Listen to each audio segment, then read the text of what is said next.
My main critique of modern activism is it's very half-baked. People do what they want to do, they say what they have to say, and then they just go about their lives thinking that they made a difference. Not how it works. Brandon, OIAS, host of Outsider Information. Happy Monday. The WNBA is not doing this. Now, I have routinely called male athletes a word that means cat because they have everything to lose and they certainly act like it. When's the last time that you really saw a high profile male athlete stand stump for something that wasn't more than just a short lived trend? It doesn't really happen in modern times. We've seen it in the past, not happening as much now. With the women athletes, we saw it with the women's national team in the US. We're now seeing it with the WNBA. And this has been proven throughout time that the women athletes in our country are the true activists. And I'm all for it because what do they got to lose? They're not going to pay them less. And what we're seeing with the WNBA now is fantastic. A, because we should always be rooting for the labor. I believe they are getting 9% of the share, right? 9%, right? You look at other professional sports, it is always hovering around 50% of the revenue. WNBA, I believe, is getting 9%.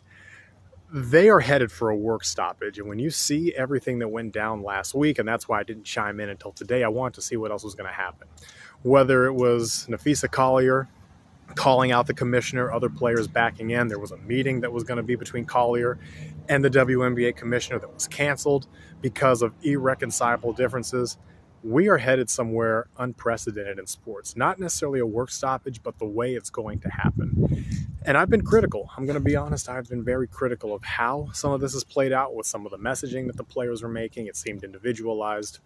And also with the expansion of the league, it just seemed like it was all really bad timing to take some of the stances that they were.